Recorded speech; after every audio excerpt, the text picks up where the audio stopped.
Hi guys, this is Niru. இன்றைக்கு உங்களுக்காக நான் சில்லி சிக்கன் ரெசிபியோட வந்திருக்கிறேன். எப்படி நாங்கள் டேஸ்டான ஒரு சில்லி சிக்கன் ஈஸியாக செய்கிறேன்னு பார்ப்போம். நீங்கள் இன்னும் எங்களோட சேனலை சப்ஸ்கிரைப் பண்ணாட்டி மறக்காமல் சப்ஸ்கிரைப் பண்ணுங்க. அப்போ தான் இப்படியான தமிழ் ரெசிபிஸ் நீங்கள் பார்க்கலாம். சில்லி சிக்கன் செய்கிறதுக்கு தேவையான இன்க்ரீடியன்ஸ் எல்லாம் கீழே டிஸ்கிரிப்ஷனில் இருக்குது.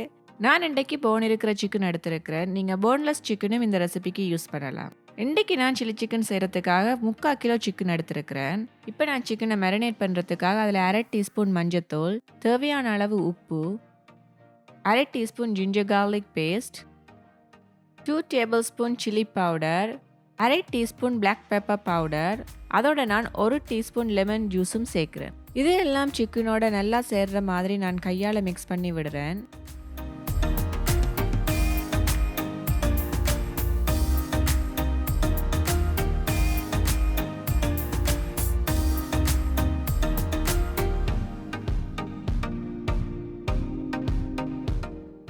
இப்போ இதை மூடியால் மூடி 30 மினிட்ஸுக்கு மேரினேட் பண்ணுறதுக்காக ஃப்ரிட்ஜில் வைக்கிறேன். 30 மினிட்ஸ் ஆயிட்டு இப்போ இந்த மேரினேட் பண்ண சிக்கனை குக் பண்ணுறதுக்காக இப்படி ஒரு பேன் எடுத்துருக்கிறேன். இந்த சிக்கனை நான் பேனில் போட்டு இதில் 1/4 கப் தண்ணி சேர்த்து நான் ஒரு 15 to 20 நிமிஷத்துக்கு இந்த சிக்கனை குக் பண்ணுறேன். சிக்கனை குக் பண்ணும்போது அதில் இருந்து தண்ணி வரும், அதால் நாங்கள் நிறைய தண்ணி சேர்க்க தேவையில்லை.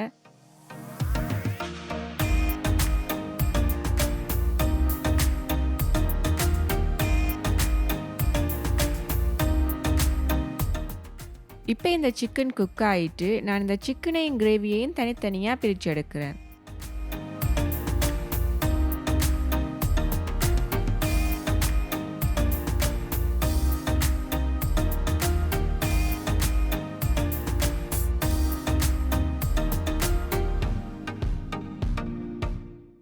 இந்த கிரேவியை நீங்கள் எரிஞ்சிடாதீங்க, சில வேளை பின்னால் எங்களுக்கு தேவைப்படும். இப்படி செப்பரேட்டாக எடுத்த சிக்கனை ஃப்ரை பண்ணுறதுக்காக நான் ஒரு ஃப்ரைங் பேன் எடுத்து அதில் எண்ணெய் ஊற்றுறேன்.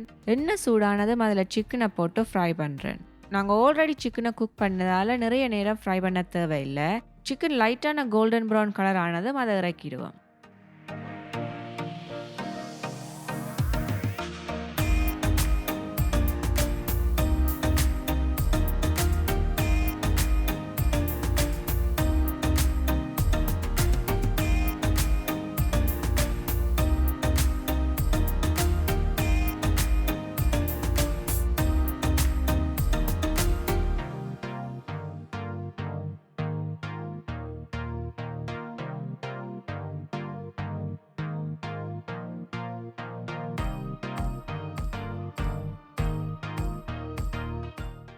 இதை மாதிரி நான் மிச்சம் இருக்கிற சிக்கனையும் ஃப்ரை பண்ணி எடுக்கிறேன்.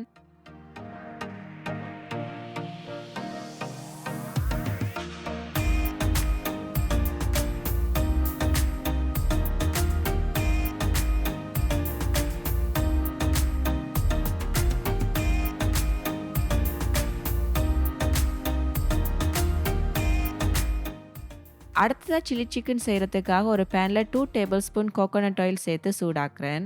எண்ணெய் சூடானதும் அதில் நான் 3 மீடியம் சைஸ் வெங்காயம் சேர்க்குறேன்.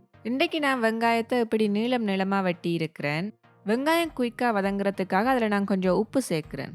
உப்பு நிறைய சேர்க்காதீங்க, நாங்கள் யூஸ் பண்ண போகிற சோஸ்லையும் உப்பு இருக்குது, அதால் கொஞ்சமாக உப்பு சேருங்க. அடுத்ததாக இதில் நான் சின்ன துண்டுகளாக வெட்டி வச்சிருக்கிற ஒரு பெல் பெப்பர் சேர்க்குறேன்.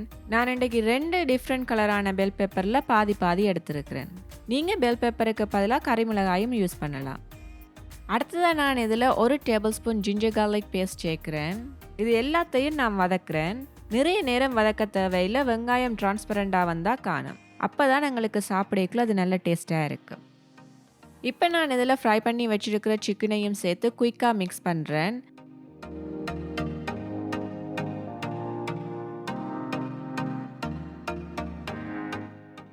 அடுத்ததாக இதில் நான் 2 table spoon soy sauce, 2 table spoon ketchup, 3 table spoon chilli sauce, இது எல்லாத்தையும் சேர்த்து மிக்ஸ் பண்ணுறேன்.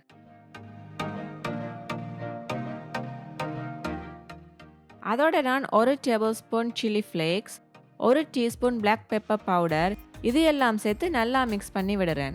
நீங்கள் உங்களோட உரைப்புக்கு ஏற்ற மாதிரி இந்த சில்லி ஃப்ளேக்ஸ், சில்லி சாஸுகளை சேர்த்துக்கொள்ளுங்க.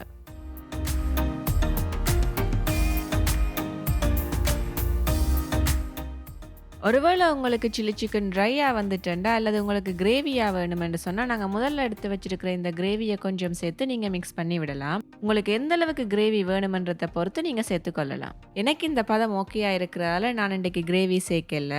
கடைசியா நான் கார்னிஷ் பண்றதுக்காக ஸ்ப்ரிங் ஆனியன் சேர்க்கிறேன். இப்போ எங்களுக்கு சில்லி சிக்கன் ரெடி ஆயிட்டு, இதை நீங்க ஸ்டார்ட்டரா சாப்பிடலாம் அல்லது ஃப்ரைட் ரைஸோடையும் சாப்பிடலாம். கண்டிப்பா இதை நீங்களும் வீட்டில் ட்ரை பண்ணி பாருங்க. எப்படி ஃப்ரைட் ரைஸ் செய்கிறேன்னு உங்களுக்கு ரெசிபீஸ் வேணுமெண்டா கீழே கமெண்ட்ல போடுங்க, நான் உங்களுக்காக செய்து காட்டுறேன். உங்களுக்கு இந்த வீடியோ பிடிச்சிருந்தா லைக் பண்ணுங்க, கமெண்ட் பண்ணுங்க, ஷேர் பண்ணுங்க, மறக்காம சப்ஸ்கிரைப் பண்ணுங்க. அப்பதான் நான் போடுற எல்லா வீடியோஸும் உங்களுக்கு வரும். இன்னும் ஒரு அருமையான ரெசிபியுடன் உங்களை சந்திக்கும் வரை பாய் பாய்.